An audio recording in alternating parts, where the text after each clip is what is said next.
Boa noite para todos. Não sei se vocês estão me vendo, porque eu acho que aqui na sala não está aparecendo ainda, Ana. Está aparecendo só você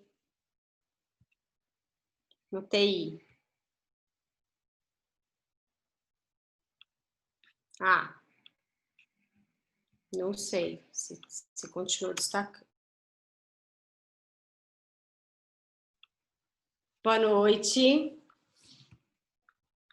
Então, em primeiro lugar, eu gostaria de agradecer os organizadores do Congresso, especialmente a Gabriela Abdelaz, presidente do Congresso, e também a Ana por todo esse suporte técnico, né? Então, hoje a gente vai falar sobre os pilares do sistema imunológico, né? Inflamação, na verdade, nos pilares do sistema imunológico. Então, em tempos de pandemia, nunca se falou tanto da importância de se ter um sistema imune saudável, né? Um sistema imune capaz de controlar infecções sem causar danos aos nossos próprios tecidos. E isso depende de um balanço da resposta imunológica. E é completamente influenciado pelas nossas escolhas, pela qualidade de vida, pelos nossos hábitos, desde a alimentação até a forma como a gente faz o manejo do estresse. Então, nessa mesa, o que a gente vai discutir são as consequências do desequilíbrio em alguns dos pilares deste controle, que podem afetar este controle da resposta inflamatória. Tá? Especialmente, vamos falar da microbiota, do manejo do estresse e da qualidade do sono, as consequências do desequilíbrio desses pilares para o sistema imunológico. E eu tenho aqui a alegria de ter 3 cientistas maravilhosos, que eu admiro muito, 2 mulheres incríveis, cientistas competentes e também militantes em causas que eu muito acredito, como a própria valorização da mulher na ciência, e o Moisés, que é um profissional maravilhoso, que tem um olhar nobre e sensível ao outro. Tá? Então, a gente vai dar início aqui à mesa, eu vou introduzir os palestrantes de acordo com a sua palestra, e lá no final a gente vai fazer um debate, vamos selecionar algumas perguntas do chat para que eles possam responder. Tá? Então, vamos dar início com a professora Angélica Tomás Vieira, que é professora adjunta no Departamento de Bioquímica e Imunologia do ICB, da Universidade Federal de Minas Gerais. Ela é membro afiliada da Academia Brasileira de Ciências, pesquisadora 2 de produtividade do CNPq, e mais importante, ela é mamãe da Estela e do Rafa. Ela recebeu prêmios importantes, como, por exemplo, o Prêmio para Mulheres na Ciência de 2018, promovido pela L'Oréal, Unesco, Academia Brasileira de Ciências, e também o Prêmio para Young Woman in Science e a Teresa Kipnis, ambos promovidos pela Sociedade Brasileira de Imunologia. Mais recentemente, ela teve o seu projeto selecionado pelo Serrapilheira, num edital altamente concorrido. Ela tem mais de 50 artigos publicados e um extraordinário fator H de 29 para uma jovem e linda pesquisadora com menos de 10 anos de doutorado.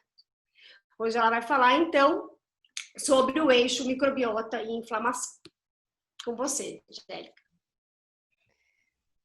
Obrigada, Karina, pelo convite, pela apresentação.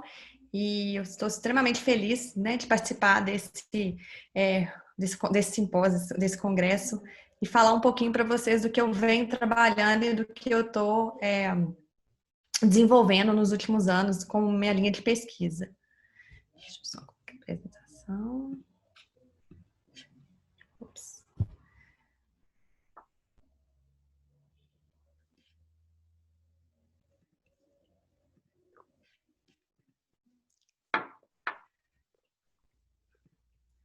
Bom, então eu começo falando um pouco sobre o papel da microbiota intestinal na inflamação, mas eu vou destacar principalmente o diálogo que existe entre a dieta, uma dieta saudável principalmente, rica em fibra, a nossa microbiota intestinal e como que isso impacta diretamente o sistema imune do hospedeiro.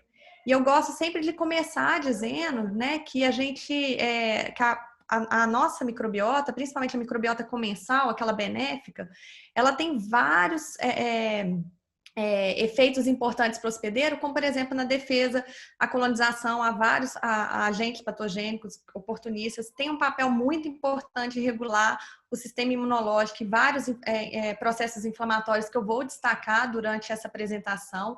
Mas eu vou destacar também um papel que já é clássico, bem clássico, conhecido da microbiota, que é o de suprir o hospedeiro com nutrientes essenciais, principalmente através do metabolismo de nutrientes que não são digestíveis pelo próprio hospedeiro.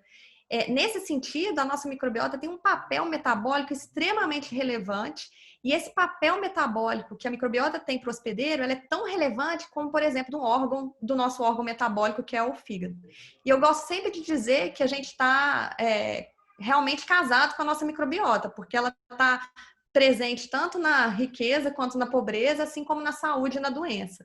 E nós vamos conseguir enxergar um pouquinho isso durante a minha apresentação. E um dos aspectos importantes também de destacar e falar sobre a microbiota é o quão diversa ela é.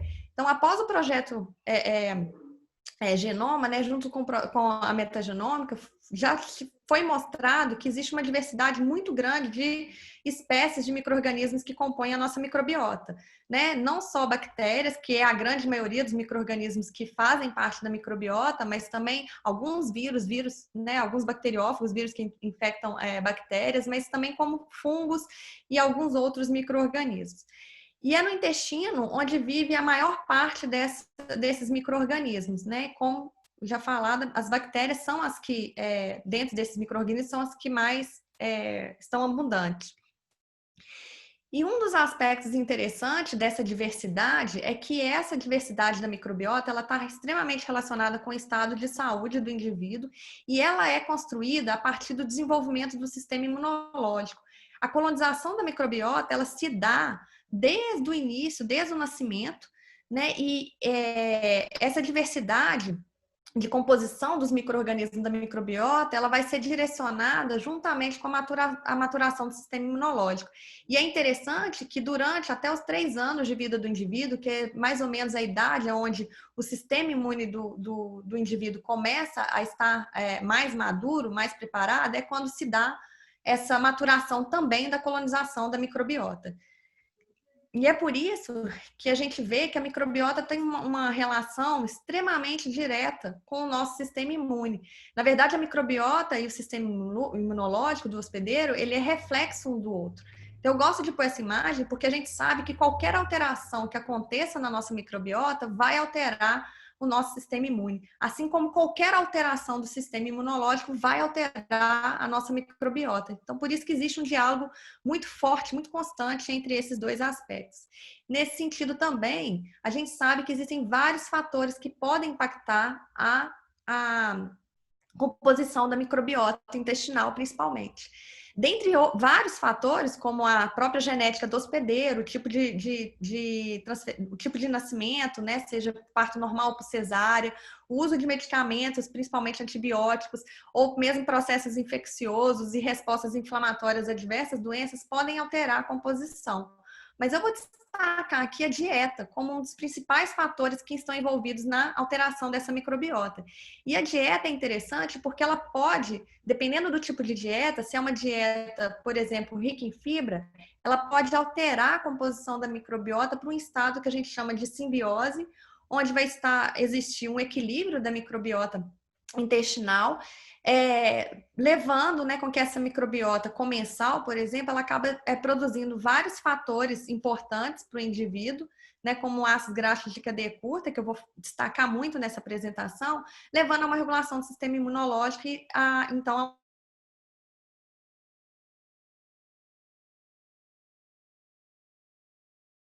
de gordura, ela pode levar a um desequilíbrio da composição dessa microbiota, que pode causar um estado de desbiose, que a gente chama, onde pode levar, inclusive, ao aumento de fatores de virulência, que pode levar a uma desregulação do sistema imunológico, causando uma resposta inflamatória nesse hospedeiro. E essa desbiose ela é interessante porque ela faz com que cresça, né, na própria micro-organismos ou bactérias conhecidas como patobiôticas, que são bactérias que, em estados normal, ela pode não causar nenhuma doença no hospedeiro. No entanto, quando ela tem um desequilíbrio, essa população né, de micro-organismos entra em desequilíbrio, ela pode levar ao crescimento dessas bactérias patobiôticas que podem vir, então, a se tornar bactérias causadoras de várias doenças, aumentando a resposta inflamatória do hospedeiro. E ainda, né, o que a gente tem visto nos últimos anos é que existe uma correlação muito grande com o tipo de dieta ou aumento, né, de doenças inflamatórias em países desenvolvidos, onde o tipo de dieta que é bem clássico são as dietas do tipo de fast food, que são exatamente as dietas hipercalóricas com baixo teor de fibras ou de outros nutrientes saudáveis. E a gente está relacionando esse aumento dessas respostas inflamatórias nesses países associado ao quadro de desbiose, né, causado pela alteração da composição da microbiota. E é nesse sentido que a gente vê também que a microbiota intestinal, ela hoje é o cerne de várias doenças inflamatórias importantes, onde eu vou destacar, inclusive, o papel importante da desbiose no quadro de infecções causadas por vários agentes patogênicos. Mas claro que existe sempre aquela preocupação de que ainda, né, a gente não se sabe muito ao certo de o que seria a causa-consequência, né? São os quadros inflamatórios dessas doenças que vão levar à desbiose da microbiota ou se são as alterações da microbiota que estão associadas ao desenvolvimento dessas doenças. Existem vários estudos que têm explorado nessa questão, mas existem várias ferramentas, né, tecnológicas que ajudam hoje a responder vários dessas perguntas. Mas o que é fato é que existe uma correlação muito grande entre o desenvolvimento dessas doenças e as alterações da microbiota. E é nesse sentido também que entra, então, as estratégias de modulação da microbiota, da composição da microbiota, como estratégias terapêuticas que poderiam ser importantes, né? Então, aí tem os probióticos, ou pré-bióticos, ou mesmo pós-bióticos, que são pentabólicos produzidos por bactérias probióticas, que vão levar a benefício para o hospedeiro, bem como o transplante fecal, né, que hoje em dia está sendo muito utilizado exatamente por entender a importância da composição da microbiota. E eu venho trabalhando na hipótese de que, por exemplo, uma dieta rica em fibra, né, principalmente de fibra solúvel, que a gente sabe que a fibra solúvel ela serve como um componente importante para bactérias comensais benéficas da microbiota, que são capazes, né, de fermentar, então, essas fibras solúveis, produzindo o que a gente chama de ácido graxo de cadeia curta. E esses ácidos graxos de cadeia curta já tem sido demonstrado ser extremamente importante como fonte energética, principalmente para as células epiteliais do intestino. E, mais recentemente, o nosso grupo, juntamente com o grupo na Austrália, eu vou mostrar um pouquinho dessa história, tem descoberto o papel principalmente do acetato, que dentre esses ácidos graxos de cadeia curta, o acetato é o ácido graxo de cadeia curta mais produzido, comparado com o propionato e butirato. E ele tem um papel importante que ele consegue alcançar níveis sistêmicos elevados, atuando, né, não somente no intestino, mas sistemicamente no hospedeiro.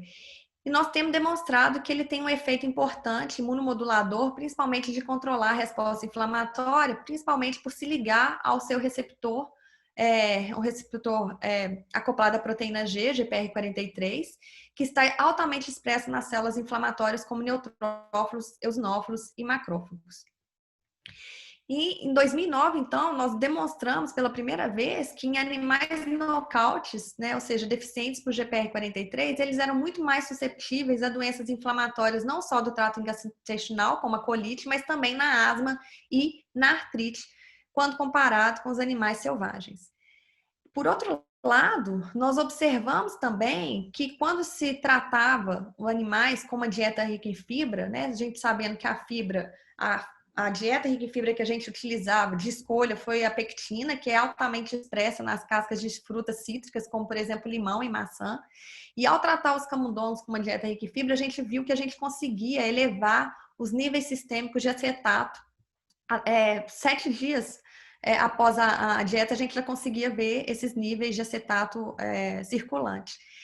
E um aspecto interessante é que a gente, ao observar, né, a composição da microbiota dos camundongos que recebiam uma dieta rica em fibra, a gente observava que tinha uma diversidade importante de bactérias da microbiota intestinal. Mas quando a gente dava uma dieta com baixo teor de fibra, ou seja, com zero teor de fibra, nós observávamos que havia uma alteração significante da composição da microbiota intestinal. Essa alteração ela era muito mais significante na ausência de fibra do que na composição da microbiota com fibra, comparado com os animais que recebiam uma dieta normal. E essa alteração da população da microbiota intestinal, dos animais que recebiam baixo teor de fibra, né, que, como low fiber, era muito semelhante à composição da microbiota intestinal dos animais GPR43 knockout, o que sugeria para a gente que as alterações ou fenótipo que esses animais GPR43 de susceptibilidade à infecção, à inflamação apresentava, poderia estar associado com a alteração da microbiota intestinal. E por outro lado, nós observamos também que a dieta rica em fibra ela tinha um papel importante benéfico na prevenção da colite, que é uma doença inflamatória intestinal que lesa as células epiteliais do intestino, causando uma inflamação intestinal importante. E nós não observávamos, né, esse efeito benéfico quando dava uma dieta pobre em fibra para os animais tratados com a low fiber e induzido colite. E um mecanismo, né, que a gente explorou desse efeito da fibra parecia ser dependente da ativação de um complexo de proteína intracelular chamado inflamassoma, né, quando a gente via que tinha um aumento da ativação da caspase 1, que é uma proteína importante do complexo do inflamassoma, e o aumento da IL-18 nos animais, nas células epiteliais do intestino dos animais tratados com uma dieta rica em fibra, o que não era observado na dieta com baixo teor de fibra.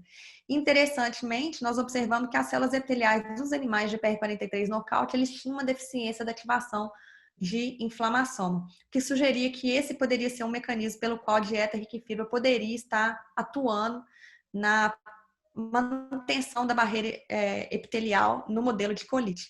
E aí nós vamos explorar, né, qual que seria então o papel desse receptor do GPR43 no modelo de inflamação, que é o modelo de gota, porque a gente sabe que o modelo de gota é um modelo, é uma doença, né? A gota é uma doença, é uma artrite, né, gotose, que é 100% dependente da ativação de inflamassoma, quando induzida por cristais de ácido úrico.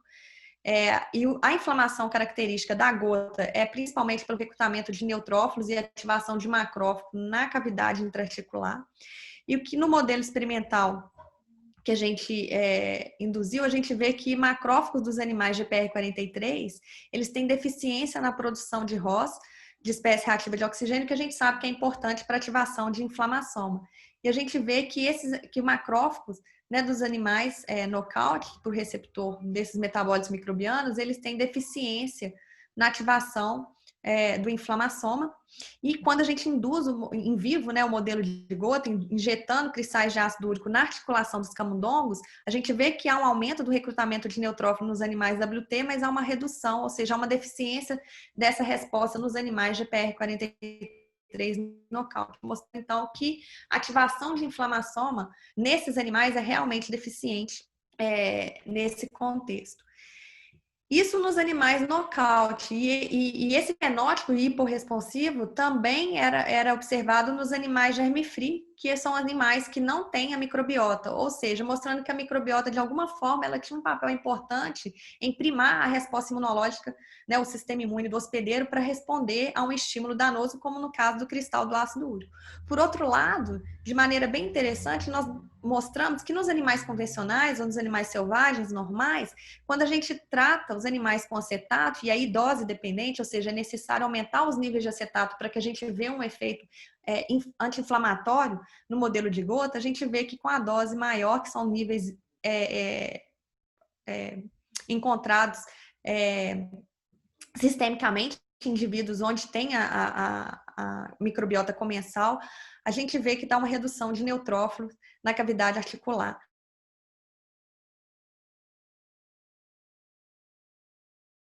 Tem um aspecto bastante interessante onde a gente vê que o tratamento com acetato ele parece ter um efeito pró-resolutivo, uma vez que ele não inibe a resposta inflamatória, mas sim resolve mais rapidamente, reduzindo o número de neutrófilos na cavidade articular dos camundongos tratados.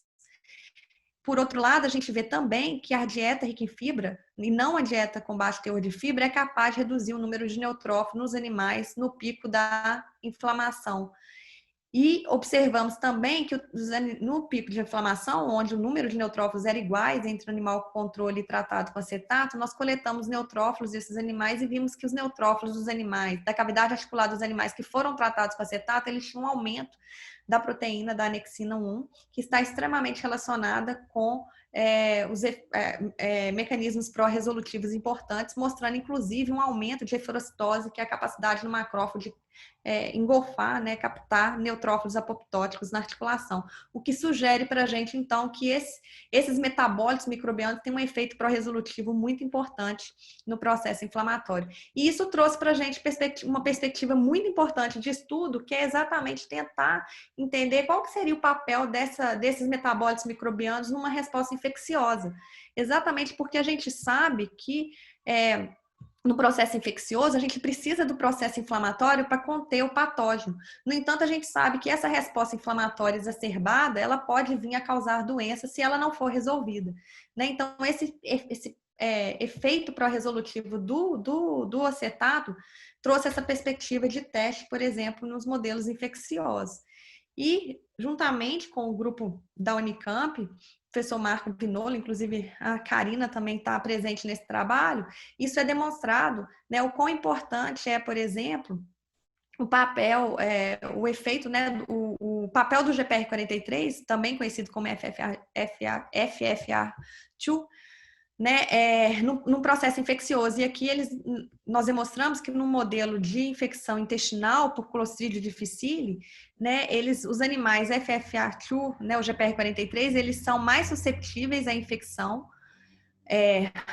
por Clostridium, e quando tratado com acetato, né, o acetato protege um pouco esses animais da infecção, e esse efeito parece ser dependente da ativação do GPR43, uma vez que a gente não vê, né, uma melhora clínica após a infecção por Clostridium nos animais nocaute tratados com acetato. E esse mecanismo, esse efeito benéfico do acetato na infecção intestinal por Clostridium parece também ser dependente da ativação do NLRP3, que é importante, que é uma proteína importante no complexo inflamassoma. E eu venho, então, trabalhando agora, né, com a hipótese, principalmente ligada ao eixo intestino-pulmão, onde a gente sabe que uma vez que esses metabólitos apesar de eles serem produzidos no intestino por bactérias comensais, eles podem alcançar níveis sistêmicos e podem afetar outros órgãos, como, por exemplo, o pulmão. Né? E nesse aspecto, né, eu venho trabalhando mostrando que, por exemplo, a microbiota intestinal ela tem um papel muito importante nessa defesa do hospedeiro contra a resposta infecciosa. E nós temos mostrado, isso é visto principalmente, né, quando você induz uma infecção pulmonar em animais germe-free, aqui no caso induzida pela bactéria Klebsiella pneumoniae, né, que causa pneumonia.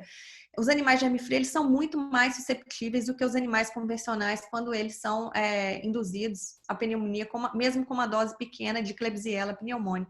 E esses animais sucumbem muito mais a essa infecção e principalmente pelo aumento da carga bacteriana no pulmão. E de maneira interessante, nós selecionamos uma bactéria comensal isolada de um indivíduo saudável, né, com um potencial probiótico importante. Essa bactéria pertence ao nosso grupo de pesquisa na UFMG. É uma bifidobactéria longo, produtora de ácido graxo cadeia curta, mas ela tem uma característica peculiar bem interessante, que é porque ela produz uma grande quantidade de acetato. E nós colonizamos animais germe-free, então, com essa bactéria viva, em estado inativado, ou seja, morta, e nós observamos que ao tratar os animais germe-free com essa bactéria, ou, na verdade, ao colonizar os animais germe-free com essa bactéria comensal, a gente conseguia reverter o quadro de suscetibilidade do germe-free, né, fazendo com que ele sobrevivesse melhor à infecção pulmonar. E também o tratamento era capaz de zerar os níveis de bactérias no pulmão desses indivíduos. E isso era mais proeminente quando a gente dava a bactéria, o probiótico vivo, e não tanto proeminente quando a gente dava ele morto, sugerindo então que um dos mecanismos pelo qual esse essa colonização, né, com essa bactéria comensal poderia estar exercendo no germe free seria talvez pela produção de acetato. E de fato, quando a gente trata animais convencionais, normais, né, com acetato, a gente consegue ver que ele protege um pouco os animais da infecção e reduz, é capaz de levar à redução da carga bacteriana no pulmão após a indução da pneumonia. E nós também mostramos que esse fenótipo, né, de hiporresponsividade dos animais germe-free também era observado nos animais de PR43 nocaute. Quando a gente induzia pneumonia neles, eles tinham uma susceptibilidade muito maior à infecção por Klebsiella pneumoniae, com uma carga bacteriana muito alta no pulmão. E quando a gente observava a cinética, a gente observava que ele sim era capaz de responder, de levar um aumento de neutrófilos para o pulmão para lidar com a bactéria, mas esse aumento da carga bacteriana em períodos mais tardios, né, mostrava que ele tinha um aumento da resposta inflamatória pulmonar que não era suficiente para poder lidar com a carga bacteriana. E nós exploramos um pouco isso mais para frente, mas eu não vou detalhar tanto aqui, mostrando que ele tem deficiência de fagocitose. Macrófagos alveolares desses camundongos têm deficiência na fagocitose de células bacterianas e combate. Com isso, a inflamação nesses animais são muito mais exacerbada, mas não suficiente para controlar a infecção. E nisso, isso trouxe também como perspectiva a ideia, né, de tentar, então, trabalhar com essa hipótese num modelo de infecção causada por um micro-organismo, no caso, a própria Klebsiella pneumoniae, mas a Klebsiella pneumoniae PC, que é uma bactéria altamente perigosa e, como a gente hoje em dia está vivendo a pandemia, a Organização Mundial de Saúde já prevê a próxima pandemia até os anos 50 pela KPC, por ela estar sendo espalhada largamente pelo mundo inteiro e não existir nenhum tipo de tratamento atual que consiga combater essa bactéria. E um aspecto interessante é que a Klebsiella pneumoniae ela é uma bactéria patobiótica que está presente em mais de 70% da população no mundo. E com isso, né, nós induzindo um modelo de infecção pulmonar causada por uma linhagem de Klebsiella KPC, e ao tratarmos com a dieta rica em fibra, os camundongos, a gente observou que os animais que foram tratados com a dieta rica em fibra e infectados tiveram uma redução do número de células inflamatórias no pulmão.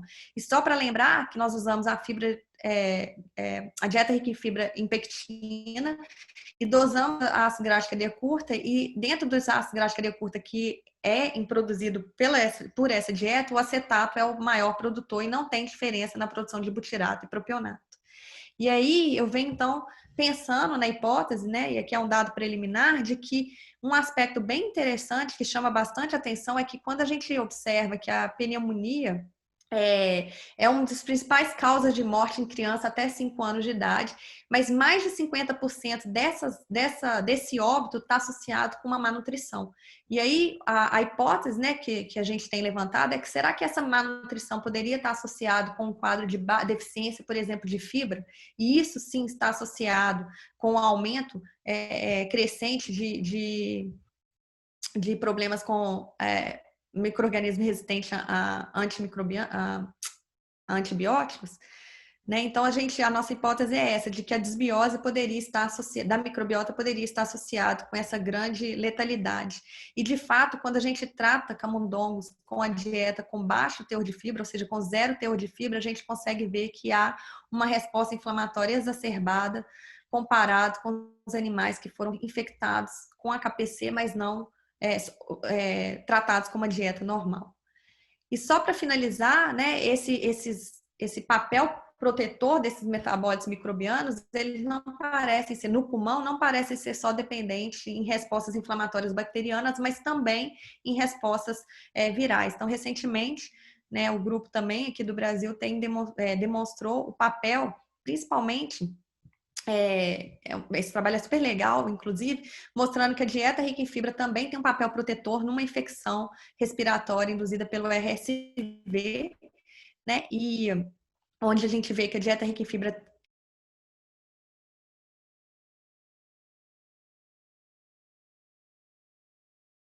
da carga viral no pulmão. E o interessante é que esse efeito modulador parece ser dependente da microbiota, uma vez que quando você depleta a microbiota, né, com antibiótico dos animais que foram tratados com a dieta rica em fibra e induz a infecção, você perde esse efeito benéfico de proteção no pulmão, mas você consegue restaurar esse efeito novamente quando você trata esses animais que foram antibióticos depletados, microbiota depletado com acetato. Então, mostrando que esse mecanismo parece ser dependente da produção de acetato, né? E mais especificamente via ativação de GPR43, induzindo a resposta de interferon no pulmão. Com isso, eu queria agradecer principalmente todos os colaboradores que têm participado desses projetos, né? E ao meu laboratório de microbiota e modulação, aos meus alunos que nesse período estão parados também, mas têm contribuído extremamente em tentar continuar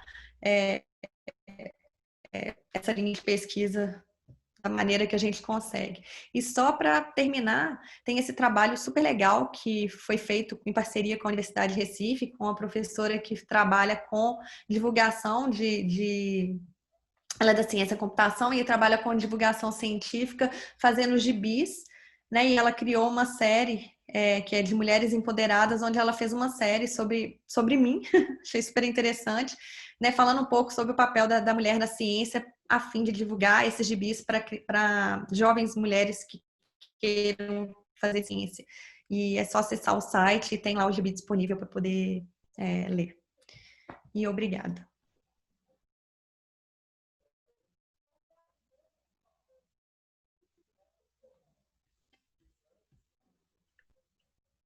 Maravilhoso, Angélica. Maravilhoso, parabéns, muito obrigada. Amei o gibi. Depois eu vou falar um pouquinho, porque a Mônica também tem um gibi, a Dona Ciência. Quando eu for apresentar, eu falo um pouquinho mais. Mas maravilhoso. Então, agora vamos passar para o Moisés. Então, o Moisés Bauer, ele é professor titular de imunologia da Escola de Ciências da Saúde e da Vida, da PUC, do Rio Grande do Sul. Ele também é membro do Conselho Executivo do International Society of Neuroimmunomodulation, dos Estados Unidos, e pesquisador 1B do CNPq. Ele publicou mais de 120 artigos em periódicos científicos, além de 2 livros incríveis que eu recomendo muito, que podem ser encontrados na Amazon, que é Imunossenescência e Imunopsiquiatria, que vai falar sobre as bases imunológicas das doenças psiquiátricas. É o tema que ele vai abordar agora para a gente. Obrigada, Moisés, por ter aceito o nosso convite e estar aqui conosco.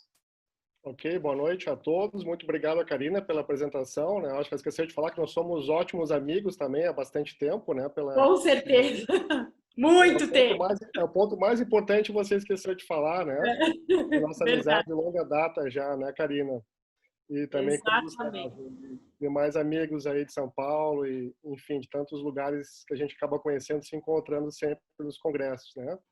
Então, eu tenho um grande prazer de estar aqui com vocês hoje à noite para falar um pouquinho sobre o papel da inflamação crônica em transtornos neuropsiquiátricos, especificamente no transtorno bipolar, na depressão maior, na esquizofrenia, né? Onde a inflamação parece estar bastante presente, não só associada, mas perpetuando esses estados de humor alterados. Então, eu queria apresentar, em primeiro lugar, para vocês essa ideia hipocrática de saúde, né, que é bastante antiga, já 370 a.C., o médico Hipócrates, ele lançou essa ideia que perdurou na medicina durante séculos, onde o estado de saúde era devido ao equilíbrio desses 4 humores que circulavam no corpo humano. Estando em equilíbrio, a gente tinha um estado de saúde. Quando a gente tinha algum desequilíbrio nesses humores, nós tínhamos algum tipo de doença. Então, esses 4 humores são a fleuma, que levava a um temperamento fleumático, né, um temperamento mais equilibrado. A fleuma, segundo Hipócrates, era produzida nos pulmões. Nós tínhamos também o sangue, né, onde que dava aos sujeitos um temperamento, como vocês estão vendo nesse cartoon, né, amoroso, um temperamento sanguíneo. A bile amarela, que era produzida no fígado e que levava esse humor maníaco, esse temperamento maníaco, bravo, colérico desse cartoon da Idade Média que vocês estão vendo. E, por último, a bile preta, que era produzida no órgão linfóide, que é o baço, né? E que levava as pessoas, quando estavam em desequilíbrio, a um estado de humor melancólico. A palavra melancolia é interessante que ela quer dizer literalmente bile negra. Melos, do grego, é preto, e coli quer dizer bile. Então, quando a gente se refere à depressão, a gente está falando em bile negra, né, que era produzida no órgão linfóide. Então, vejo que interessante essa visão hipocrática. E essa área de transtornos do humor, né, do papel de marcadores biológicos desses transtornos do humor, vem se dedicando nas últimas décadas a entender um pouquinho mais sobre essa inflamação que circula, né, que talvez a gente poderia chamar de bile preta novamente, e que afeta diretamente esses transtornos do humor. Então, a minha fala de hoje nesse simpósio vai ser para explicar um pouquinho para vocês como que esse estado inflamatório crônico nesses transtornos do humor contribuem para essas doenças crônicas, né, que acometem em grande quantidade milhões de pessoas anualmente. Certamente, nesse momento de pandemia, nós teremos casos não apenas de pessoas, né, sofrendo mais dessas doenças, mas novos casos também surgindo em função do isolamento social, das várias questões impostas nesse momento de pandemia. Então, nessa apresentação, eu vou apresentar para vocês a primeira parte, já que esses transtornos neuropsiquiátricos estão associados com inflamação. Será que a gente pode definir essa inflamação crônica, sistêmica nesses sujeitos como uma resposta típica inflamatória? Na segunda parte, eu vou mostrar para vocês que evidências nós temos dessa inflamação sistêmica nos transtornos do humor, com especial importância na depressão maior, no transtorno bipolar. Na terceira parte, vou mostrar para vocês como que esses marcadores inflamatórios, essa inflamação sistêmica, induz a neuroinflamação, né? Como é que a inflamação sistêmica se conecta com o sistema nervoso central, levando à neuroinflamação. E, por último, rapidamente, novas perspectivas terapêuticas utilizando anti-inflamatórios para a gente tratar esses transtornos do humor. Então, vejamos quais são os componentes básicos ou típicos, né, de uma resposta inflamatória. Nós podemos separar em qualquer resposta inflamatória esses 4 componentes ou pilares que estão presentes em qualquer tipo de resposta inflamatória, seja ela uma resposta inflamatória de origem infecciosa, né, que a professora Angélica falou bastante, ou também de origem asséptica ou estéril, que também a professora Angélica mencionou.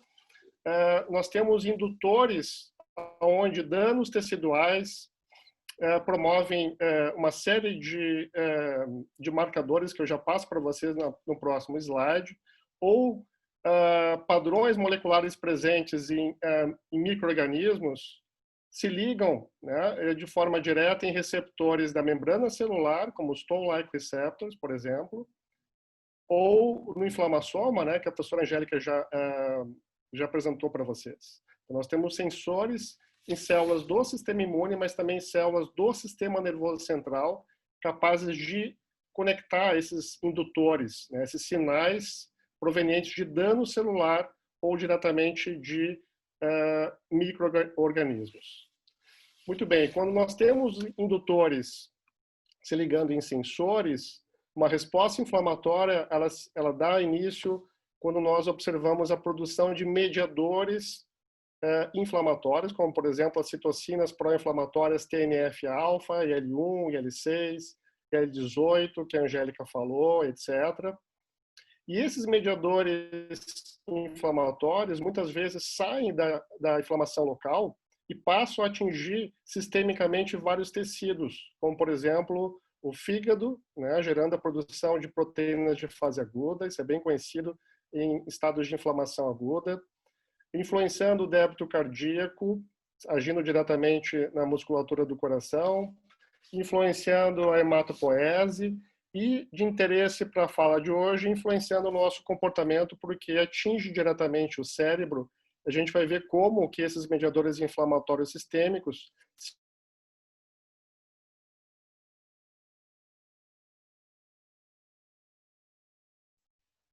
Então, primeiro, eu gostaria de mostrar para vocês os indutores presentes nos transtornos do humor. Vários estudos clínicos vêm demonstrando um aumento de DAMPs, né, que são esses padrões moleculares associados ao dano celular. Esse dano celular é visto, por exemplo, diretamente em células do sistema nervoso central, em pessoas estressadas, cronicamente, em pessoas com transtorno bipolar, em estudos pós-mortem, é claro, né, em pacientes que tiveram depressão maior também, onde se verificou um aumento no sangue e também no tecido cerebral de ácidos nucleicos, de ATP extracelular, de ácido úrico, que a Angélica falou, de heat shock proteins, ou HSPs, HMGB1, uma proteína presente no núcleo das células, que também é produzida mediante o choque, né, ou a destruição celular, e S100-beta. Todas elas são DAMPs bem conhecidos dos imunologistas, mas que estão aumentados nos transtornos, em todos os transtornos neuropsiquiátricos.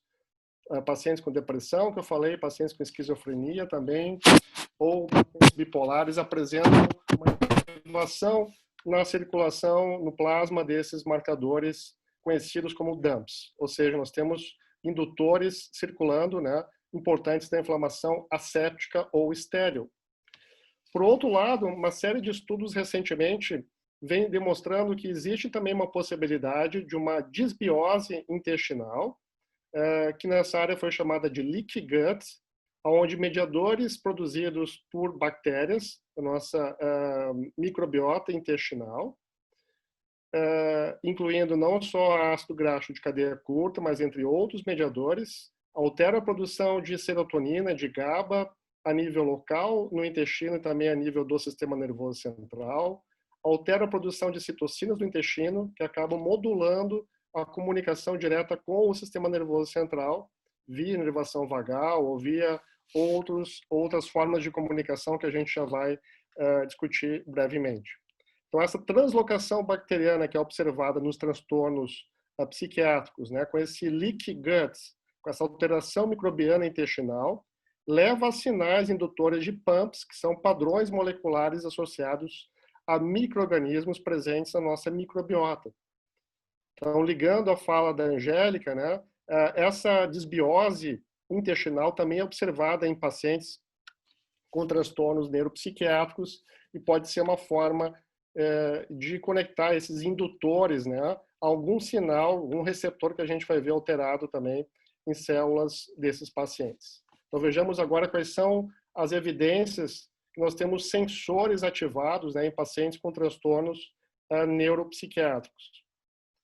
Então, os principais, existem vários receptores de padrões, eu não vou deter a falar sobre todos, mas eu gostaria de focar a atenção de vocês a dois principais tipos de receptores de padrões, tanto de PAMPs ou de DAMPs, que estão presentes na superfície extracelular, em todas as células da imunidade inata, mas também células da imunidade adaptativa e outros tipos celulares presentes também em demais tecidos. Então, os toll-like receptors, por exemplo, constituem uma dúzia ou mais de receptores capazes de ligar esses sinais de PAMPs ou de DAMPs, sinalizam ativando vias de sinalização intracelular, como, por exemplo, o MAP-kinases ou NF-κB, aumentando a produção desses mediadores que eu já vou mostrar para vocês, que são as citocinas pró-inflamatórias. Uma outra forma de sentir esses indutores, né, de perceber esses indutores, é através do inflamassoma, que a professora Angélica já comentou na sua apresentação, né, entre elas a proteína NALP-P3, que é uma das proteínas mais importantes desse complexo inflamassoma, que é capaz também de se ligar a alguns DAMPs importantes, né, incluindo ácido úrico, ATP, entre outros, que são produzidos quando nós temos algum dano celular em algum tipo de tecido. Então, vejamos quais são as evidências que nós temos agora nesses transtornos do humor, para que nós tenhamos realmente esse segundo mecanismo, pilar importante da inflamação, que é a presença de sensores ativados para sinais inflamatórios. Então, No estudo com pacientes bipolares do tipo 1 eutímicos, ou seja, tratados, né, medicados, que não estavam em fase de mania ou em fase de depressão, nós vimos que os pacientes com transtorno bipolar tinham um aumento, uma expressão tanto em células da imunidade inata, mas também em células T, de receptores Toll-like do tipo 1 e 2. E quando a gente utilizou agonistas in vitro para ativar esses receptores especificamente, nós vimos que esses dois receptores, o TOL1 e 2, são os mais ativados nos pacientes com transtorno bipolar em relação ao grupo de controles saudáveis. Então, sugerindo que havia uma sinalização, né, via Toll-like receptor exacerbada no transtorno bipolar. Um outro estudo também identificou que o inflamassoma possivelmente está também ativado em pacientes com depressão e depois, posteriormente, em pacientes também com transtorno bipolar, isso foi visto. Então, existe uma maior expressão do NALP-P3 em pacientes com depressão maior, assim como também no transtorno bipolar. Uma maior produção de citocinas, IL-1-beta, IL-18, maior ativação de caspase 1, né, que está associada com a ativação do NALP-P3. E, de forma bastante interessante, in vitro, foi demonstrado que alguns antidepressivos, como a amitriptilina, né, que são classicamente utilizados na psiquiatria já há bastante tempo, conseguem diminuir a expressão de NALP-P3, sugerindo que talvez o inflamassoma esteja não só associado com um processo inflamatório exacerbado nesses transtornos, mas possivelmente seja um dos mediadores para os efeitos terapêuticos de algumas classes de antidepressivos. Esse é um dos poucos estudos experimentais que eu vou citar para vocês hoje. A minha fala eu enfoquei mais em dados clínicos. Esse é um estudo interessante do mesmo grupo da Espanha, que mostra que camundongos nocaute para NALP-P3, eles são protegidos da depressão induzida experimentalmente.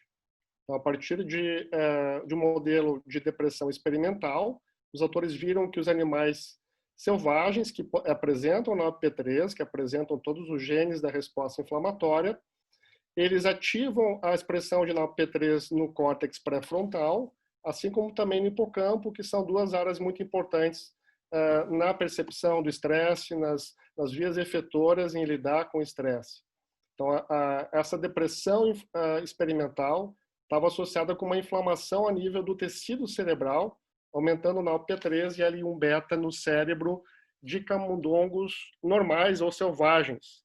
Então, isso não era visto em animais NALP-P3 nocaute, ou seja, sugerindo que possivelmente o inflamassoma tem um papel importante na neuroinflamação e nesses animais essa depressão não era induzida, ou seja, os animais ficavam protegidos dessa depressão induzida pelo estresse experimental. Nós vimos também alguns anos atrás que as vias de sinalização dessa resposta inflamatória estavam exacerbadas ou aumentadas nos pacientes com transtorno bipolar do tipo 1, tanto a expressão aumentada de uma sinalização da expressão de MAP kinases e também do NF-κB, que são duas rotas intracelulares associadas com a ativação da inflamação, né, com o início da produção dos mediadores pró-inflamatórios. Nós vimos isso no estado basal dos pacientes e controles, saudáveis, mas também após o estresse agudo experimental, que é o protocolo da Universidade de Trier, onde o sujeito é induzido uma fala em público acoplada junto com um teste aritmético, a pessoa fica muito estressada, e a gente simulava com isso o impacto do estresse agudo numa população humana, né? Nesse caso, pacientes bipolares e também sujeitos saudáveis. Então, tanto antes, no período basal, quanto após esse estresse agudo experimental, nós vimos uma maior sinalização de proteínas MAP kinases fosforiladas, ou então de NF-κB também fosforilado, sugerindo uma maior sinalização das vias envolvidas com a inflamação.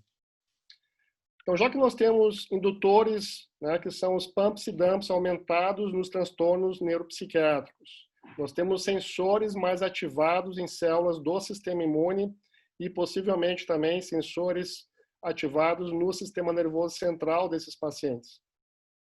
As vias intracelulares envolvidas com a inflamação também estão ativadas nesses pacientes. E agora a gente vai ver quais são os mediadores que estão presentes sistemicamente que podem influenciar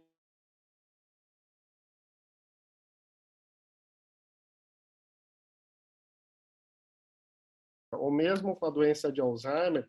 Em todos esses transtornos neuropsiquiátricos são observados um grande aumento na circulação, no plasma, das citocinas pró-inflamatórias, todas elas que vocês conhecem, dos seus receptores solúveis, de proteínas de fase aguda, como a proteína C reativa ou PCR, também de um aumento de estresse oxidativo sistêmico, né, que está associado com inflamação sistêmica.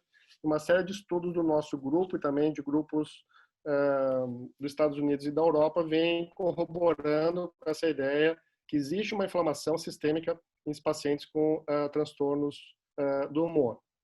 Assim como também estudos pós-mortem de suicidas em pessoas que tiveram depressão e morreram, né, ou então pacientes bipolares, foi visto um aumento dessas citocinas pró-inflamatórias e marcadores pró-inflamatórios no líquor e também no tecido cerebral, por exemplo, no córtex pré-frontal, onde foi visto um aumento desses marcadores pró-inflamatórios. Então, parece que essa inflamação não é apenas sistêmica, no sentido que está circulando, né, no nosso sangue, mas ela também repercute, ela está associada com o processo de neuroinflamação nos transtornos neuropsiquiátricos.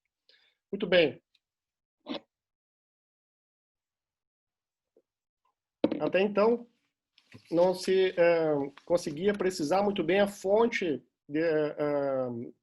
da produção desses biomarcadores inflamatórios sistêmicos, já que várias células não imunes também podem secretar esses marcadores inflamatórios, incluindo adipócitos, né, que produzem adipocinas, entre outras células do nosso corpo que também, quando ativadas, produzem marcadores inflamatórios.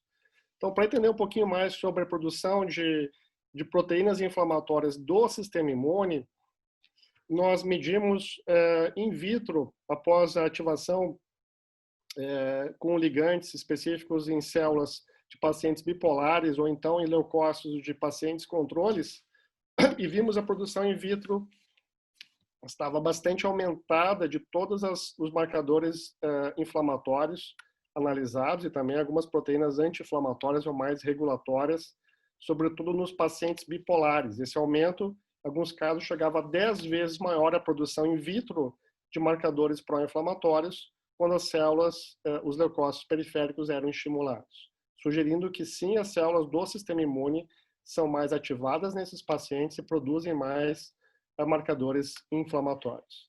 Para entender um pouquinho mais sobre o grau de ativação dessas células, nós analisamos não só um perfil de marcadores celulares que nos remetem ao estado de ativação dessas células, né, especificamente dos linfócitos T periféricos nos pacientes, mas também no perfil de células T reguladoras ou regulatórias, que contribuem, como a gente sabe na imunologia, para frear a inflamação de maneira sistêmica bastante importante. O que nós vimos nesse estudo em pacientes bipolares do tipo 1 é que antes de fazer o estresse agudo experimental, esses pacientes apresentavam um aumento percentual na quantidade de células T ativadas, tanto em população CD4 como CD8.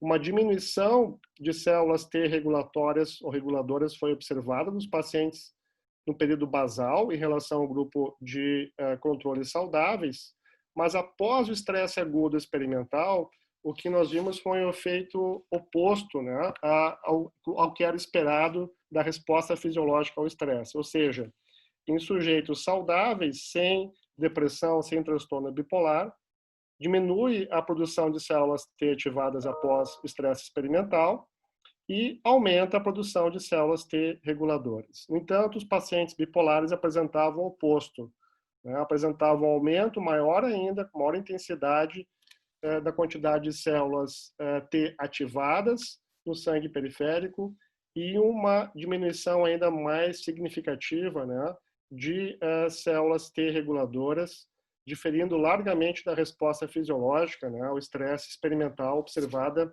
em sujeitos controles. Então, mostrando que a maneira como o sistema imune se comporta, né, um estressor psicológico experimental agudo, induzia uma resposta diferencial no sistema imune que remetia a um estado de ativação maior, né, do sistema imune e também a uma perda de uma regulação importante que são essas células T reguladoras ou regulatórias.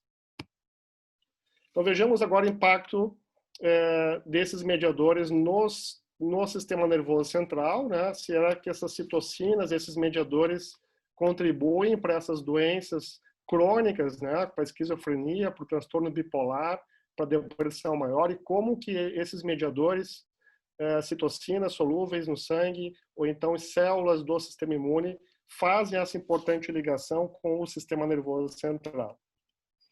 Em primeiro lugar, a gente sabe há bastante tempo, né, que as citocinas inflamatórias nos deixam triste. Todos vocês que tiveram uma infecção importante num quadro febril, né, tiveram uma alteração comportamental, entre elas um estado de humor para baixo, né, uma tristeza temporária, uma sonolência também associada a esse efeito das citocinas pró-inflamatórias no cérebro. Nós temos também a evidência que as citocinas pró-inflamatórias, elas alteram a resposta comportamental a partir do estudo de pacientes que precisam utilizar marcadores inflamatórios, como, por exemplo, o antiviral interferon alfa, né, que é uma citocina pró-inflamatória. É um importante agente antiviral para tratar pacientes com hepatite C, que inibe completamente a multiplicação do vírus da hepatite C, né? Só que cerca de 50% a 60% dos pacientes desenvolvem uma depressão durante a terapia de 12 semanas com interferon alfa. Então, por isso é que os médicos já receitam um antidepressivo, né, que é bastante eficiente, controla esse efeito, mostrando que sim, citocinas pró-inflamatórias em modelos experimentais ou em humanos produzem um estado de depressão. Como que essas citocinas inflamatórias sistêmicas do sangue acabam repercutindo no cérebro, gerando depressão, né, gerando estado de humor alterado? Existe uma série de mecanismos já bem tipados, já bem conhecidos em modelos experimentais e também clínicos, mostrando que as citocinas pró-inflamatórias podem chegar ao cérebro através do sangue, né, em áreas onde a barreira hematoencefálica não é uma barreira propriamente dita, né, ela permite essa entrada de citocinas e sinais para dentro do cérebro no estado de saúde ou mesmo nesses transtornos neuropsiquiátricos. As citocinas podem sinalizar via o nervo vago, né, o 10º nervo craniano, onde essa informação vagal ou via neural acaba levando um sinal, mudando principalmente essas 4 alterações cerebrais que eu vou apontar, decorrentes da ação de citocinas inflamatórias no cérebro. Então, o primeiro ponto é a neuroinflamação, né, com ativação de células que incluem astrócitos e também a microglia, que é o macrófago do sistema nervoso central. Essas células ficam ativadas e produzem mais mediadores pró-inflamatórios no cérebro, levando a uma excitotoxicidade, um aumento de glutamato cerebral. Essa é a base de algumas classes de antidepressivos, né, diminuir níveis de glutamato cerebral. As citocinas pró-inflamatórias, via esse fenômeno de neuroinflamação, reduzem os níveis cerebrais de monoaminas, como a serotonina. Essa é uma outra base farmacológica de uma outra classe de antidepressivos, que visam aumentar as reservas de serotonina no cérebro, como, por exemplo, a fluoxetina. E outro ponto importante é que as citocinas inflamatórias regulam o nosso comportamento, as funções cerebrais, através de uma redução da neurogênese, principalmente na região hipocampal, e isso está associado com uma redução também da neuroplasticidade, capacidade das sinapses se tornarem mais fortes e a gente gerar, né, portanto, uma perda cognitiva que está presente, né, em todos esses transtornos neuropsiquiátricos. Então, um ponto importante é que depressão, transtorno bipolar, esquizofrenia estão associados com perdas cognitivas bem importantes e se acredita hoje que essas perdas podem ser devido a essa inflamação sistêmica, né, que acomete esses pacientes. Uma outra via que vem sendo discutida mais recentemente é a via leucocitária, onde a presença de células do sistema imune no líquor, nas meninges, e também numa recém-descrita ou redescoberta de vasos linfáticos cerebrais, que permite um crosstalk, ou uma conversa entre macrófagos, principalmente, mas também linfócitos T, dessas regiões de interface, né, de fora do cérebro para dentro do cérebro, modulando as funções cerebrais. Então, para dar um pequeno exemplo para vocês, o papel de células T, ditas pró-cognitivas, nesses transtornos, né, pode ser devido ao seguinte aspecto. Uma é a influência dessas células diretamente em processos cognitivos,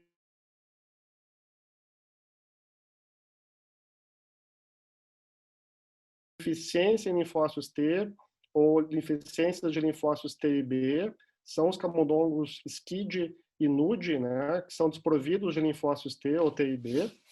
Esses animais, quando são colocados em modelos comportamentais para avaliar aspectos de memória, de aprendizado, eles respondem fracamente em relação a um grupo de animal selvagem, né, que não é imunodeficiente. O mais interessante, quando esses autores colocaram de volta nesses animais deficientes em linfócitos, os linfócitos T desses animais selvagens, essas respostas comportamentais, essas respostas de memória foram restabelecidas, mostrando que era necessário células T na interface entre essa região meningia com o cérebro para manter a nossa cognição intacta. Fantástico isso, né? Seria importante a gente conseguir induzir isso na sala de aula, né, pessoal? Para a gente conseguir ter mais memória mais eficiente, também precisamos dos nossos linfócitos. O que é interessante também é que a presença ou a falta desses linfócitos T nessa região meningia ou de vasos linfáticos cerebrais, ela é importante para impedir, por exemplo, o processo de neuroinflamação que é visto em todos esses transtornos neuropsiquiátricos. Então, como que essas células T, quais são as células T que protegem para a neuroinflamação que é vista nesses transtornos neuropsiquiátricos? Então, esses modelos experimentais mostraram que a presença de células T que secretam IL-4 nessa região meningia com o cérebro, né? Essa IL-4 ela passa para o parênquima cerebral, aumenta a produção em algumas áreas chaves, incluindo o hipocampo, de BDNF, que é uma neurotrofina muito importante para fazer a plasticidade cerebral envolvida com a memória. Da mesma forma, essa produção cerebral de L4, derivada de linfócitos TCD4, ela induz os macrófagos nessa região meningia a um perfil mais anti-inflamatório ou regulatório, chamado M2. Da mesma forma, quando nós não temos essas células T pró-cognitivas, né, existe uma falta de produção de L4 no cérebro, o que foi visto nesses estudos é que existe uma polarização agora para um perfil de macrófagos mais M1, que é pró-inflamatório, e que, por sua vez, induz uma neuroinflamação com muita ativação de microglia. A microglia é um importante macrófago, digamos assim, do sistema nervoso central. Ela corresponde aproximadamente até mais de 10% do total de células do cérebro. Então, nós temos uma grande quantidade de micróglia no sistema nervoso central, que cumpre papéis muito importantes em regular a força sináptica, a fagocitar sinapses que não são produtivas e produzem citocinas pró-inflamatórias quando ativadas.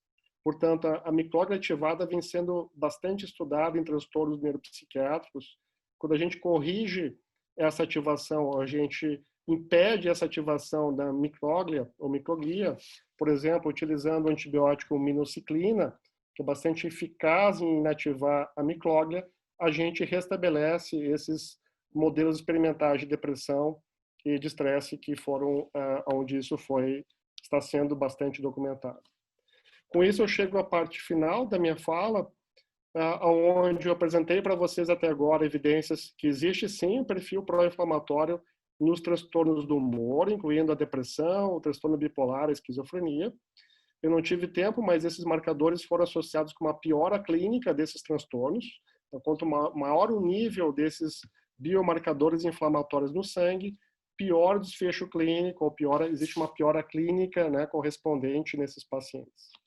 Então, haja visto que a inflamação está presente nesses transtornos, será que anti-inflamatórios são efetivos para o controle da depressão, do transtorno bipolar? E a resposta é sim. os estudos bem controlados, placebo controlados, que eu estou aqui resumindo nesse slide, mostram eficácia clínica tanto de anticorpos que bloqueiam a produção de TNF, né, bloqueiam o receptor solúvel de TNF, ou a própria molécula, que é a citocina TNF, que é pró-inflamatória, são eficazes em melhorar a depressão maior, e também existe evidência já para transtorno bipolar. E alguns estudos mostraram que a eficácia desses anticorpos bloqueadores de TNF ou de outras citocinas são mais eficazes, inclusive, do que um grupo tratado com antidepressivo clássico. Esse outro estudo utilizou o inibidor de COX-2, associado com sertralina, que é um antidepressivo, e o grupo que recebeu esse anti-inflamatório mais antidepressivo, ele melhorou mais ao longo de 6 semanas da sua depressão do que o grupo tratado apenas com antidepressivo, mostrando o papel sinérgico, né, de melhorar a eficácia terapêutica utilizando drogas anti-inflamatórias bem comuns, né, que os médicos conhecem muito bem há bastante tempo. Esse outro estudo interessante, também de intervenção clínica, né, ensaio clínico, mostrou a eficácia maior desse anticorpo anti-TNF, sobretudo nos pacientes com depressão que partiam do nível de PCR, de proteína C reativa, mais alto do que pacientes que tinham uma inflamação mais baixa. Portanto, talvez seria interessante a gente utilizar, sim, drogas anti-inflamatórias, especialmente em pacientes que têm um nível de inflamação basal mais alto. Com isso, eu gostaria de concluir, né, que nessa área de imunopsiquiatria vem mostrando que a bile negra, né, lá, que o Hipócrates definiu como sendo importante, associada com o estado de melancolia. Possivelmente a gente chamaria isso hoje de inflamação, né, de inflamação sistêmica, essa bile negra, que os pacientes com transtornos clássicos neuropsiquiátricos, como depressão, esquizofrenia, transtorno bipolar, todos eles apresentam os 4 componentes, os 4 pilares de uma típica resposta inflamatória estéril, e existe uma evidência também dessa disbiose intestinal, ou seja, sinais tanto de uma inflamação estéril ou de uma disbiose intestinal envolvidos diretamente, né, nessa inflamação sistêmica. E essa inflamação sistêmica está associada com uma piora clínica, com neuroinflamação e comorbidades inflamatórias importantes desses pacientes, onde se verifica uma comorbidade muito maior de doenças cardiovasculares, de doenças autoimunes, por exemplo, em todos esses pacientes. Intervenções no estilo de vida trazem certamente benefícios clínicos, isso já foi visto, intervenções como, por exemplo, redução de peso, né, melhoras na dieta, que fecha com a fala da professora Angélica, mas também exercício físico tem uma grande melhoria nesses pacientes com transtornos neuropsiquiátricos, possivelmente por reduzir essa inflamação sistêmica, né, que é tão vista nesses transtornos. Da mesma forma, existe uma esperança que probióticos consigam corrigir esses pacientes que têm essa disbiose microbiana. Isso tem uma relevância clínica, talvez, em estudos futuros nesse tipo de doença, né? E, por último, a prescrição de anti-inflamatórios, né, de biológicos, anticorpos que bloqueiam a inflamação e também que bloqueiam a neuroinflamação, como a minociclina, podem também ser recomendados a esses pacientes, porque a sua eficácia clínica e segurança já foi comprovada. Para quem quiser saber um pouquinho mais sobre isso, né, a Karina citou brevemente, esse é o livro que eu editei junto com o professor Antônio Teixeira, que está no Texas atualmente, que se chama Immunopsychiatry, onde vocês têm uma ideia mais detalhada, tanto dessas alterações básicas inflamatórias, né, que fazem comunicação com o sistema nervoso central, e também algumas alterações específicas e alguns transtornos, né, que eu não tive tempo de falar, como os transtornos associados aos quadros de demência, etc. Então, por último, eu gostaria de finalizar com essa frase do cientista francês que vocês conhecem, que é o Blaise Pascal, filósofo. Isso ele falou do século XVII. Eu considero impossível conhecer as partes sem conhecer o todo, assim como conhecer o todo sem conhecer particularmente as partes. Então é isso, pessoal. Muito obrigado pela atenção.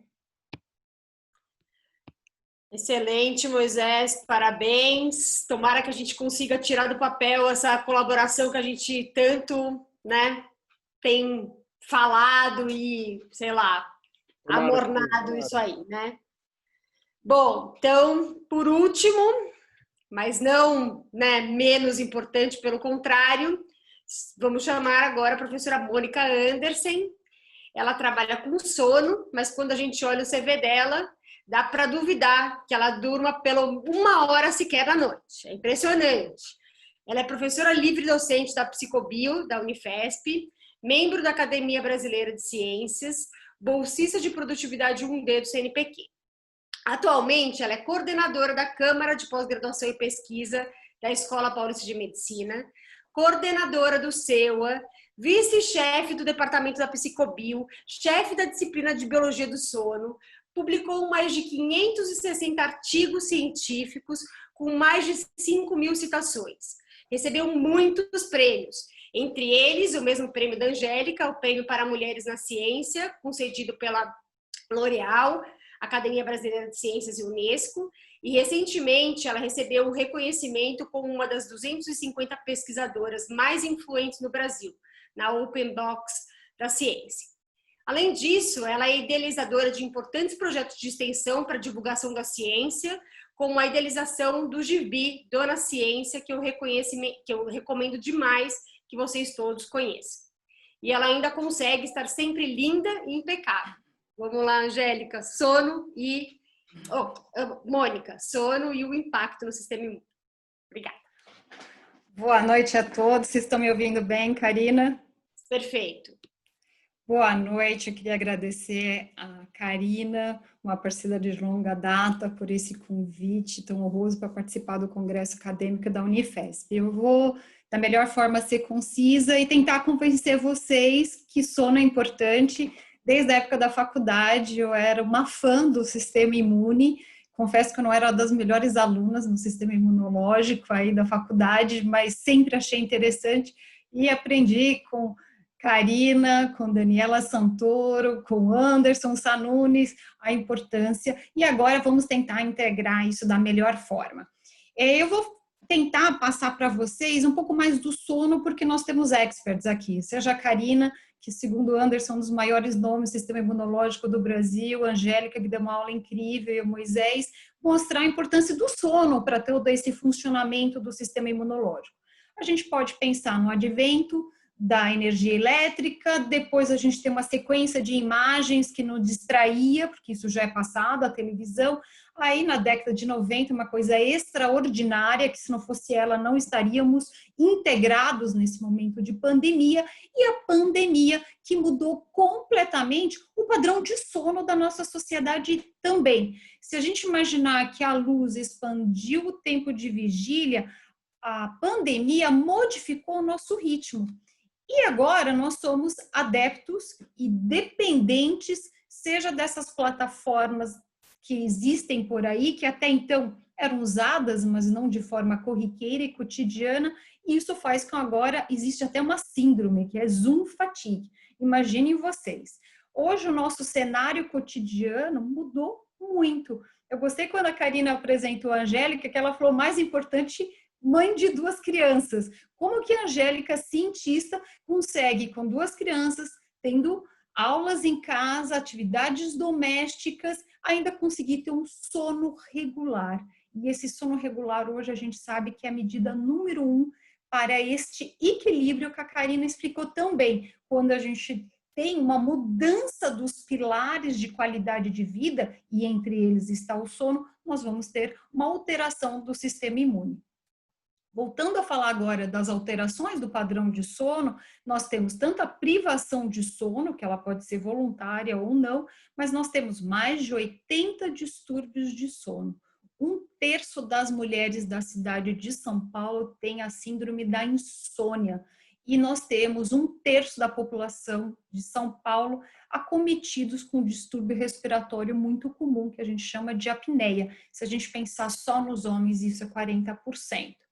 Vamos pensar antes da pandemia. A privação de sono, a redução do tempo de sono levava ao quê? Uma alteração da memória, lapsos, erros de omissão, por exemplo, alterações cardíacas, mais alterações na sensibilidade dolorosa, disfunção sexual, risco a diabetes e inclusive mortes nas estradas brasileiras e tantos erros que acontecem, seja aéreos ou seja nas estradas.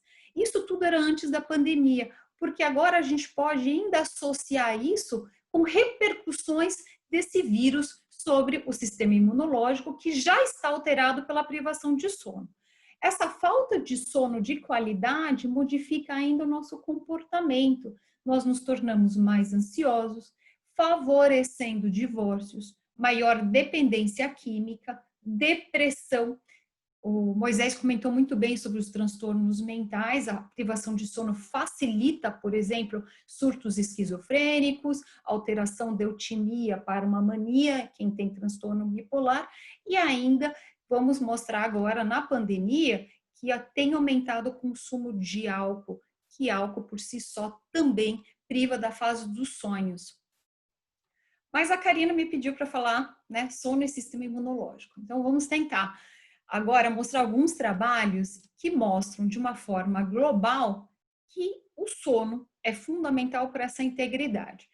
Os diversos estudos até agora mostram o quê? Por exemplo, diminuição do número de linfócitos, alteração da produção de citocinas, que o Moisés comentou muito bem, deixa a gente triste, aumenta a suscetibilidade a infecções. E aqui que eu quero gastar mais tempo. Tentar mostrar alguns estudos em que tenta se explicar o papel do sono nesse sistema imunológico. E eu não poderia jamais deixar de mencionar a doutora Daniela Santoro, professora aqui da Unifesp, nesse trabalho belíssimo em que mostra qual é a predisposição induzida por uma privação de sono, esse modelo animal, Karina lembrou bem, tem que ser provados pela CEUA, num modelo animal murino. E tem outros trabalhos também em colaboração com a Daniela, por exemplo, a pergunta principal, privação de sono REM, aquele que acontece das 4 a 6 vezes por noite, que é a fase dos sonhos, e na pandemia a gente tem sonhado de forma bizarra. O que tem entre sono, sistema imunológico, a gente não sabe muito, mas sabe menos ainda sobre essa fase tão peculiar que a gente tem. Como que essa privação de sono REM, ou privação dos sonhos, pode alterar o curso natural da infecção por malária? E aqui, de forma resumida, o grupo da Daniela Santoro mostra que os camundongos infectados e privados, diferentes protocolos de sono REM, o que acontece? Maior parasitemia e mortalidade. O que a gente não pode fazer numa situação clínica, o modelo animal é extremamente útil para responder algumas questões que eticamente não seria possível. E aqui os animais morrem mais quando estão privados de sono REM. E também menor formação de anticorpos específicos. Mas vamos pensar um pouco na situação clínica. Esse trabalho alemão foi um divisor de águas na ciência do sono. O que eles mostram? Que ao fazer privação de sono pré ou pós-vacina contra a hepatite A, há uma formação de anticorpos 97% menor. Um dado muito alarmante, que realmente, como eu mencionei, foi espalhado para o mundo inteiro essa informação, pena que a gente não leva isso em consideração quando a gente faz uma campanha de vacinação aos sábados, justo quando na sexta-feira a gente tinha, né, uma pizzaria, um encontro com os familiares, para os jovens as baladas. Nós somos privados de sono normalmente no final de semana. E esse estudo mostra que seja antes da vacinação ou depois, o sono é fundamental para a formação dos anticorpos. Mas não é só esse estudo não. Olha esse aqui, também relativamente recente, eles distribuíram as pessoas em 2 grupos e fizeram um desafio imunológico. E eles viram que pessoas que dormem 5 horas tinham 45% deles mais suscetível a ter algumas condições clínicas, por exemplo, uma gripe, um resfriado, comparado aos 18% dos indivíduos que dormiam 7 horas.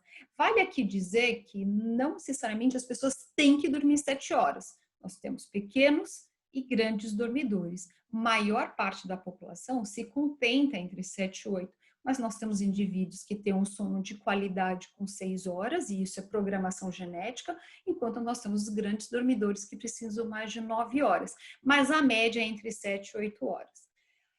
E nessa fase que nós estamos, essa vacina que vai nos tirar dessa pandemia, a Unifesp, um motivo de honra para nós, faz parte dessa pesquisa global que envolve, né, outros centros do mundo. E o que nós precisamos? Achar uma vacina que realmente seja eficaz contra esse vírus. E nessa linha tem esse trabalho mostrando uma redução da formação de anticorpos específicos contra H1N1 5 dias após a vacinação de indivíduos privados de sono. Vamos lembrar que nós estamos em teste. Por favor, eu faço aqui um alerta a quem vai ser voluntário da nossa instituição para tomar a vacina teste, que durma bem antes e depois. Eu acho que é essa a mensagem que eu gostaria de dar. Os 2.000 voluntários, que nós somos eternamente gratos, de 18 a 55 anos, aqui da nossa instituição, que vão tomar essa vacina, por favor, durmam. Isso vai fazer uma defesa maior contra esse vírus que está solto por aí, a pior semana que nós tivemos até agora, recorde. É importante entender que o sono, mais do que nunca, é importante para a nossa integridade do sistema imunológico. Assim, a mensagem final que eu desejo para todos é que a gente tenha um sono muito bom. E como fazer isso? Com algumas medidas relativamente simples. Evite luz artificial. E aqui eu coloquei em outra cor para destacar mais na fase da pandemia, mas é importante a luz natural, numa incidência direta ou indireta, por exemplo, uma janela, no horário da manhã, nessa fase de pandemia que nós estamos em confinamento e distanciamento social. Evite comer demais antes de dormir, pelo menos 2, 3 horas antes, evita refluxo. Tentar não pensar em problemas, eu sei que nós estamos numa fase de incerteza, e tem um pouco de restrição ao acesso ao noticiário se isso prejudica o sono pelo aumento de cortisol. Evite café, bebidas estimulantes, o álcool em excesso, evite o celular, dispositivos eletrônicos ao lado da cama, evite dormir muito tarde ou irregularidade nessa fase que nós estamos. Tente da melhor forma fazer exercícios físicos, mesmo que esteja dentro de um apartamento pequeno. Mantenha o ambiente favorável. Respeite se você é matutino, tenta dormir mais cedo. Se você é vespertino, você tem mais facilidade com a madrugada, mas tenta não fazer isso de forma avançada demais. Mas medida de higiene de sono mais importante para todos nós é estabelecer horários regulares. Isso vale especialmente agora que nós não temos tantas vistas externas interferindo na nossa rotina. E se todo mundo puder valorizar o seu sono, eu tenho certeza que a integridade do sistema imunológico, que é tão importante para nós nessa fase, vai ser melhor. Obrigada pela atenção de todos.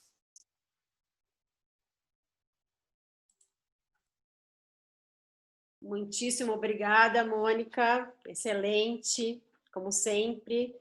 Estou muito feliz. Nós tivemos em torno de 1.000 participantes só no site oficial aqui do Congresso, sem contar no YouTube. Tá? Então, muitos elogios. Infelizmente, a gente não vai conseguir responder todas as questões.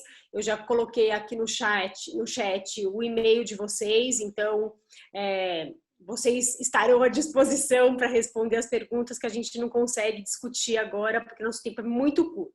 Então, como ele é muito curto, eu acho que a gente pode fazer um apanhado geral, uma mensagem final, um take-home message, e eu acho que nada mais justo do que aproveitar este momento, né, da pandemia para que a gente possa fazer essa mensagem relacionando essas questões da qualidade de vida, que envolve não apenas uma boa alimentação, como uma maneira correta da gente manejar o estresse, incluindo a qualidade do nosso sono, para que a gente entre num equilíbrio da resposta inflamatória.